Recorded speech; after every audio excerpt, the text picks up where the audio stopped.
Bonjour mes étoiles vertes, bienvenue dans cette nouvelle saison de Légumes en fête. Nous voilà enfin en été. Je m'appelle Coralie, je vous accueille dans ma cuisine pour vous partager toutes mes astuces pour végétaliser son assiette au quotidien. Ça veut dire quoi végétaliser? Ça veut juste dire rajouter plus de légumes dans l'assiette sous toutes leurs formes. C'est tout. Alors si vous me suivez depuis les épisodes précédents, donc vous savez que dans chaque épisode, je choisis un légume de saison et que ce légume, en fait, je vous propose de le cuisiner de 3 façons différentes. Un condiment, une entrée la plupart du temps crue parce que c'est important de remettre du cru dans son assiette. Il y a beaucoup d'enzymes dans le cru. Troisième plat, c'est un plat plutôt pour le soir qui va permettre de préparer une nuit ressourçante. Aujourd'hui, vous l'avez deviné, parce que c'est sous mes yeux depuis le début, on va parler du fenouil. La saison du fenouil, elle a déjà commencé il y a un petit temps, puisqu'en fait, elle a commencé au mois de mai. Et elle va durer, voilà, cette saison va durer jusque l'été, mais c'est vraiment un légume d'été parce que c'est un légume qui est extrêmement rafraîchissant, très gorgé en eau, avec des notes anisées qui sont très intéressantes. Et donc, dans ces notes d'accord, le fenouil, il va se marier avec énormément d'aromates. C'est pour ça qu'aujourd'hui, je vais vous proposer des plats qui vont marier tout ce qui va bien avec le fenouil, comme la menthe, l'estragon, le persil. Mais il y a aussi plein d'autres notes qui vont avec le fenouil, comme par exemple les agrumes, parce qu'en fait, c'est toutes les notes citronnées, mais aussi l'orange va très très bien avec le fenouil. Et puis cet été, on a des abricots, donc c'est également un fruit qui se marie très bien avec le fenouil. Donc je vous invite à explorer toute cette palette de saveurs. Alors qu'est-ce qu'on peut dire sur les bienfaits du fenouil? En fait, c'est vraiment une plante carminative. Ça veut dire quoi carminative? Ça veut dire qu'elle va absorber les gaz qui gênent la digestion, ou en tout cas ce qui vous fait ballonner. Si vous prenez des graines de fenouil et que vous les mettez dans votre eau de cuisson, par exemple des légumineuses, si vous ne digérez pas bien les légumineuses, eh bien le fenouil va être d'un grand secours. Et puis c'est également le légume chouchou pour les femmes qui allaitent, puisqu'en fait on suggère du fenouil, des tisanes de fenouil pour notamment la montée de lait, etc. Donc vraiment un légume à inviter dans son assiette et donc à redécouvrir. Au niveau de la symbolique, parce que vous savez que j'aime bien donner toujours une petite touche de symbolique, le fenouil, en fait, il permet de se remettre d'une perte affective, d'une rupture. Donc voilà, il vient nous aider, il vient nous consoler. Donc, pourquoi hésiter à manger du fenouil? Mais peut-être que vous manquez d'idées. Donc là, c'est le moment de s'y mettre. On va regarder ensemble les recettes du jour. Les 3 recettes du jour avec le fenouil. La première, ça sera une tartinade avec justement les notes citronnées qui vont bien avec le fenouil. La deuxième recette, ça sera un carpaccio avec cette fois-ci des notes d'agrumes avec le pamplemousse et avec des notes mentholées. Et la troisième recette, ça sera fenouil gremolata. Alors pour cette première recette, on va faire une tartinade. Je vais vous présenter les ingrédients juste après, mais donc le but de cette tartinade, c'est de déguster le fenouil sous forme de sauce en dip ou sur une tranche de pain. Et vous allez voir à quel point le fenouil se marie à merveille avec les notes citronnées. C'est parti pour la première recette. Donc, les ingrédients de la première recette. Un fenouil, donc un petit fenouil, puisque pour la tartinade, ça suffit largement. Mais le plus possible avec des tiges et ces petites fanes, parce que c'est ce qui va vraiment donner la note anisée à cette sauce de légumes, une échalote, de l'ail, de la purée d'amande comme dans la plupart des tartinades. Je vous explique à chaque fois que c'est intéressant de rajouter un oléagineux, c'est une bonne source de gras et ça amène de l'onctuosité à la sauce. Et l'aliment phare de cette recette, ça va être le citron. Alors ici, j'ai préparé un citron confit. Ce citron, je l'ai fait avec sur base d'une recette en fait qui permet de le préparer très rapidement. Donc j'ai mis 150 g de rondelles de citron.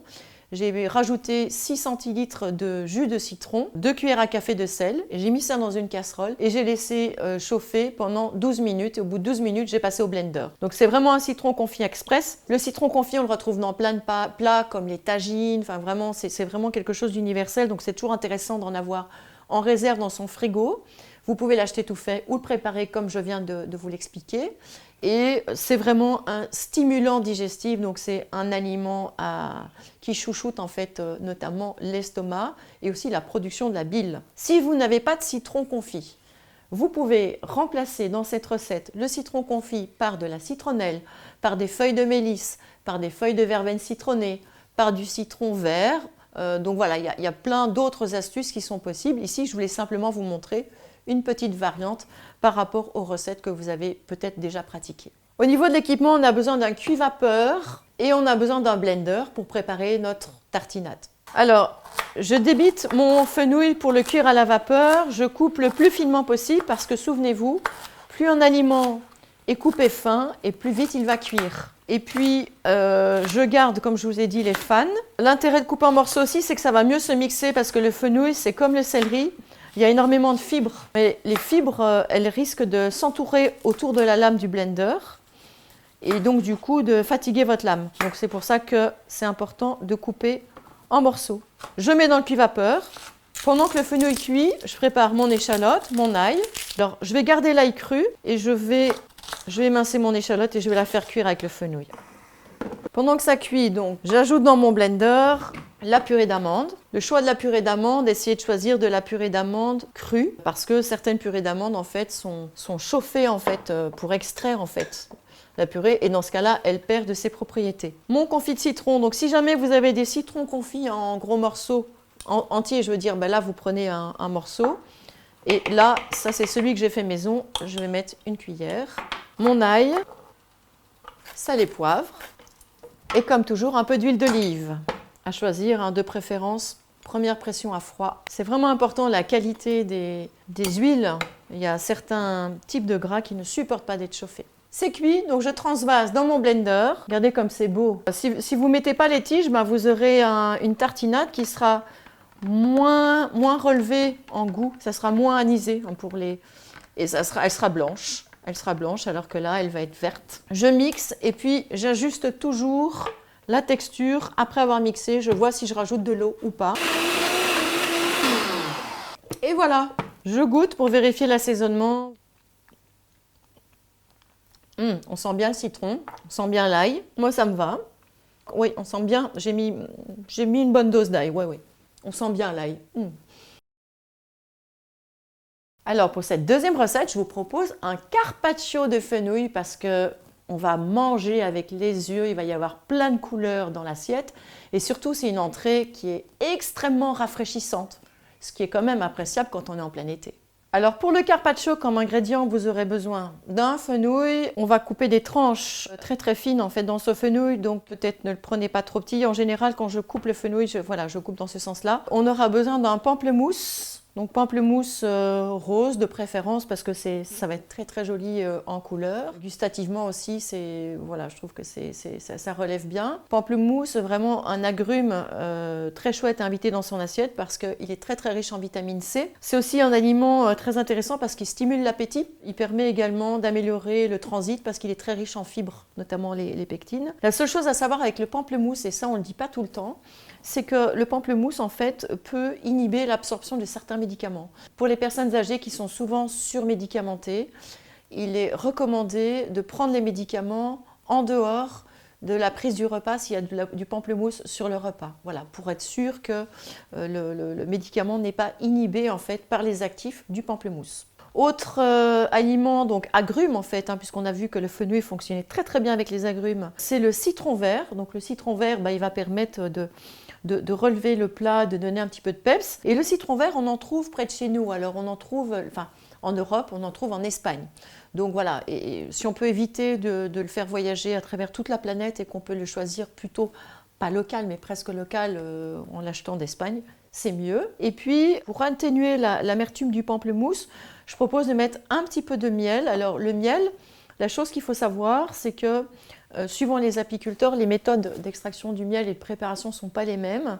Et donc ici, moi j'ai choisi un miel d'un apiculteur que je connais particulièrement bien, qui s'appelle les Ruchers de la Conscience, qui est vraiment un apiculteur où je sais que le miel est cru. Quand le miel est cru, il conserve toutes ses enzymes et toutes ses propriétés. Et donc les enzymes, elles sont détruites par la cuisson. Et parfois, quand vous achetez un miel, si vous voulez un miel qui soit un petit peu liquide, eh bien l'apiculteur va chauffer le miel pour qu'il soit peut-être plus sexy dans le pot. Et malheureusement, les miels chauffés n'ont plus les propriétés enzymatiques que les miels crus peuvent avoir. Donc essayez de discuter avec les apiculteurs pour connaître leur procédé de fabrication et acheter un miel cru, parce que vraiment le miel c'est un super aliment avec des propriétés antiseptiques, cicatrisantes, régénératives. Voilà, c'est vraiment un chouette aliment à introduire à la place du sucre dans ses plats. L'avantage du miel aussi, c'est qu'il a une action en fait pour retenir le magnésium dans le corps, le magnésium et le calcium. Donc quand on est stressé, on a tendance à avoir des fuites de magnésium.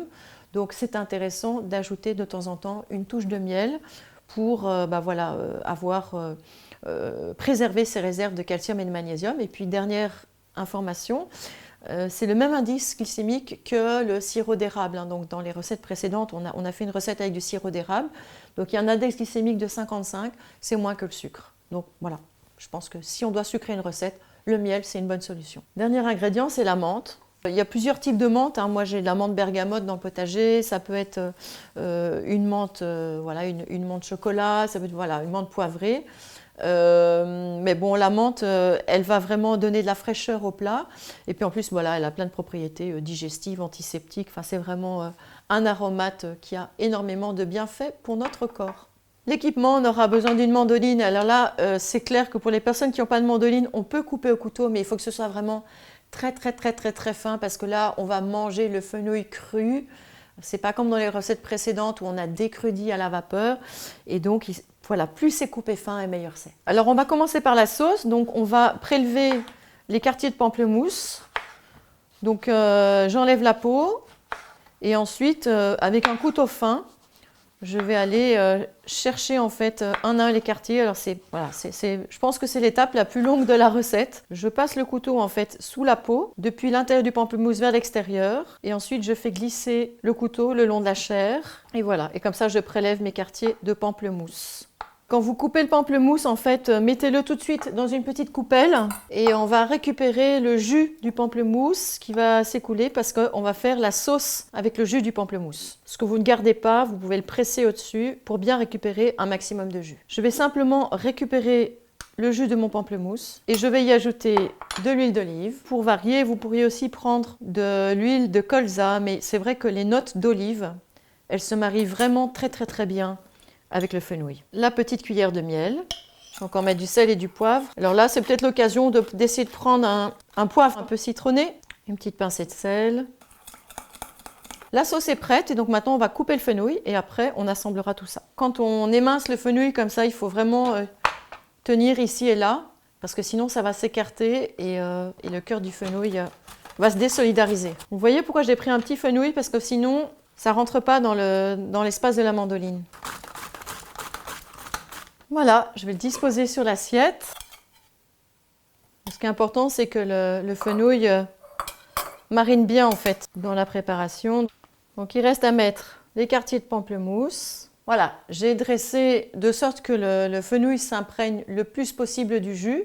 Et maintenant, je vais rajouter la touche finale, à savoir le zeste de citron vert, qui va vraiment relever le plat. Et puis, les feuilles de menthe. Ça, c'est vraiment un plat, mais c'est un plat super rafraîchissant. Donc, si vous, pendant que vous me regardez, là, vous avez droit à une belle journée d'été bien chaude, faites-vous plaisir et un bon plat de fenouil avec des agrumes. Donc, si vous ne trouvez pas de pamplemousse, il y a plein d'autres agrumes. Ça fonctionne très bien. Et voilà, une entrée rafraîchissante pour cet été qui démarre.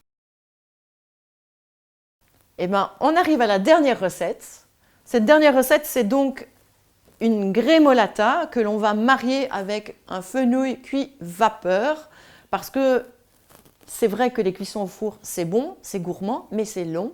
Alors que là, la cuisson vapeur, on va voir que c'est très rapide. Donc les ingrédients pour cette recette, forcément, ça va être du fenouil. Et puis, pour la grémolata, là, j'ai choisi de faire une grémolata à base de persil. Donc le persil, c'est un aliment qui est extrêmement riche en vitamine C, donc vraiment à inviter dans vos plats. Ici, l'idée, c'est de le marier avec de l'estragon. Puis, on va avoir bien entendu un citron parce que dans toute grémolata, il y a des agrumes. On aura également de l'ail, de l'huile d'olive et puis des noisettes. Estragon, noisettes, c'est des notes d'accord parfaites pour le fenouil. Les noisettes, comme les autres oléagineux, vraiment très riches en minéraux et également en bon acide gras. Donc, et également une source de protéines. Donc du coup, voilà, ça va être parfait pour notre plat avant notre soirée.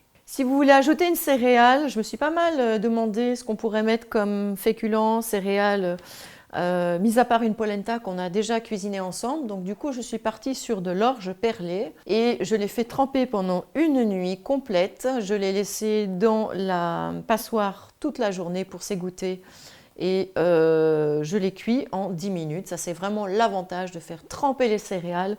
Ça cuit extrêmement rapidement après et vous salez après cuisson, sinon la céréale va être trop dure. Au niveau des équipements, j'ai prévu pour cette recette de cuire le fenouil à la vapeur. Alors, il y en a qui disent le fenouil à la vapeur, c'est fadasse, pourquoi tu le fais pas rôti? Vous pourriez, si vous ne voulez pas passer par le cuit-vapeur, utiliser un wok et le faire revenir au wok avec de l'huile d'olive. Alors, j'enlève simplement l'extrémité du fenouil et puis je vais essayer de couper des tranches pas trop épaisses pour que ça puisse cuire rapidement. Si vous le faites cuire au wok plutôt qu'à la vapeur, je vous incite à recouper ensuite les tranches en deux dans ce sens-là. Parce que sinon, je ne suis pas sûre que ça tienne dans votre wok. C'est quand même assez volumineux. Alors pendant que le fenouil cuit, on va préparer notre sauce grémolata. C'est ça que je trouve amusant finalement dans les recettes que je vous propose. C'est que la première recette aujourd'hui, c'était le fenouil qui était préparé en sauce. Et la recette du soir, c'est plutôt la sauce qui va agrémenter le fenouil. Et donc à partir de là, vous avez vraiment une palette infinie pour combiner le fenouil avec toutes les notes aromatiques qui lui conviennent. Les herbes aromatiques, c'est vraiment une bombe de micronutriments. Je mets mon persil dans un saladier. Donc je continue avec l'estragon. Par contre, l'estragon, c'est relativement fort, donc j'en mets beaucoup moins que le persil. Alors l'étape indispensable de la grémolata, c'est les agrumes. Donc là, on va se faire plaisir avec un bon zeste de citron. On va faire le plein d'antioxydants avec ce plat, en tout cas avec cette sauce. On continue avec l'ail, ingrédient indispensable également pour relever cette sauce. Bien entendu, elle est crue. Et donc comme elle est crue, je vous ai déjà parlé plusieurs fois des enzymes. Eh bien en fait, la sauce, en tout cas les ingrédients, toutes leurs propriétés seront conservées. Et donc le fait d'avoir une sauce crue, que ce soit ici on le fait sur un légume, mais bien entendu cette grémolata, vous pouvez la déguster avec un poisson, avec une viande, même avec des pâtes tout simplement. Et donc l'avantage de cette sauce crue, c'est que ça va vous amener beaucoup d'enzymes. Et donc, vous allez bien mieux digérer votre repas. Alors, il nous reste les noisettes à concasser. Alors, les noisettes, vous pouvez ou pas les faire toaster. C'est sûr que c'est meilleur si vous les faites toaster. Mais alors, si vous les faites toaster, laissez-les bien refroidir avant de les intégrer dans la grémolata. Sinon, ça va cuire les aromates. Je vous montre les ingrédients avant d'ajouter l'huile. J'ai réservé quelques noisettes pour les mélanger avec la céréale parce que c'est plus sympa d'avoir une céréale qui est relevée avec des herbes ou avec des noix. Et donc maintenant, il ne me reste plus qu'à ajouter l'huile d'olive, mélanger cette sauce et la disposer sur le fenouil qui vient de terminer de cuire. Donc ma grémolata est prête. Je vais dresser le plat. Mon fenouil qui est cuit. Donc c'est sûr que le fenouil cuit vapeur comme ça, c'est pas très beau. C'est pour ça que pour moi, c'est vraiment indispensable de mettre une petite sauce par-dessus. C'est souvent, avec les légumes, c'est souvent la sauce qui fait toute la différence, quoi. Ben voilà, notre fenouil grémolata, donc une sauce qui va bien pimper ce fenouil qui peut avoir un goût un peu fade quand il est cuit à la vapeur. Et donc là, justement, c'est la sauce qui va lui redonner du corps. Et un plat à servir avec éventuellement une céréale dans laquelle j'ai repris les notes de noisettes qui sont dans la grémolata. Bravo mes étoiles vertes, vous voilà avec une nouvelle saveur en bouche, le fenouil pour démarrer cette série de l'été, le fenouil en tartinade, le fenouil en carpaccio, le fenouil avec une sauce qui vient le pimper et redresser ces saveurs qui peuvent paraître fades quand il est cuit à la vapeur. Pour la suite des vidéos, parce que ça va continuer toute l'année, abonnez-vous à la chaîne. Il y a encore plein d'autres choses à découvrir dans le reste de la saison d'été. Mais pour l'instant, si vous avez apprécié cette vidéo, je vous invite à mettre un pouce et je vous invite aussi à me faire part de vos commentaires sur les types de techniques ou d'associations que vous aimeriez encore découvrir. En tout cas, si vous voulez explorer et aller plus loin, deux possibilités. Il y a toujours mon livre « Cuisiner les légumes autrement » qui reprend en détail tout ce que je vous montre dans ces vidéos en termes de découpe, en termes de cuisson, en termes d'assaisonnement et en termes d'organisation. Et Il y a également donc moyen de vivre tout cela en live parce que c'est plus sympa d'être ensemble plutôt que seul derrière une caméra. Et ça se passe du 11 au 14 juillet sur le site du Crapaud Sonneur. Je vous mettrai tous les liens en description. C'est un lieu magique en pleine nature avec des cabanes en bois. On cuisine le matin, on cuisine le soir. Il y a des cours de yoga, il y a une piscine et il y a même une petite surprise avec une sortie autour des plantes sauvages et la cuisine des plantes sauvages. Je vous retrouve bientôt pour le deuxième légume de la saison d'été, mais avant ça, profitez, installez-vous, dégustez.